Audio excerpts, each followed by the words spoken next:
el alma en alerta. Tengo este terrible silencio,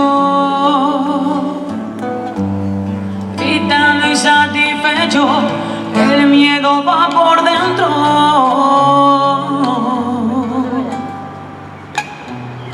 Y con las manos cansadas y el corazón ardiendo, tengo ganas de que me devore el ruido de tu calle, renaciendo el pueblo. Tengo una extraña sensación, despertando cada palo de mi sed, empapándome con la misma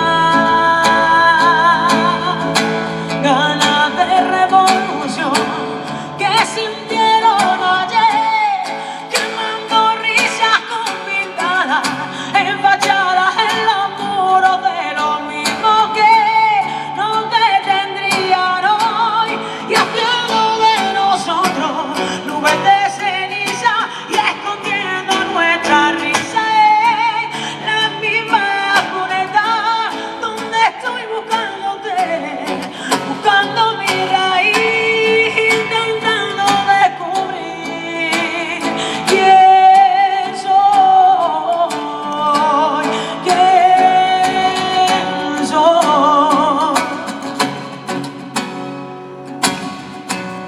Tengo las manos cansadas,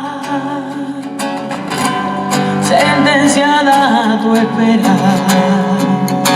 Tengo tanta ansia de saber,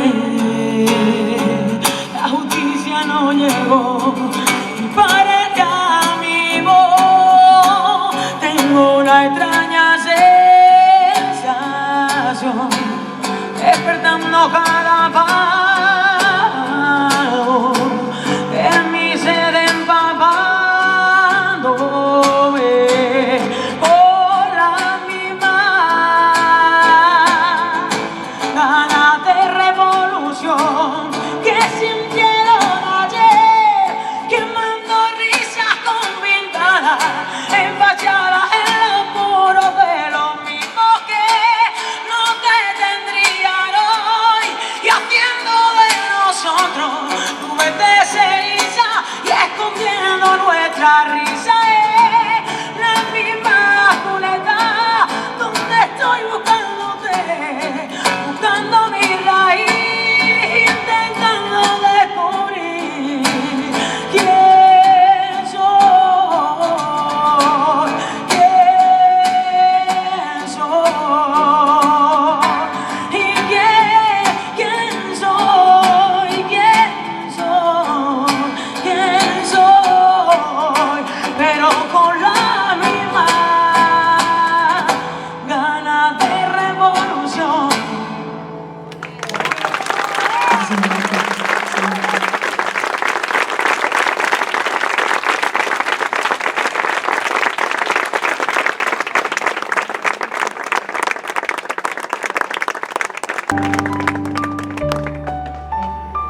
D'anar. Quina passada! Fa molt bé aquesta nota. Gràcies. Muy bien, Lucía.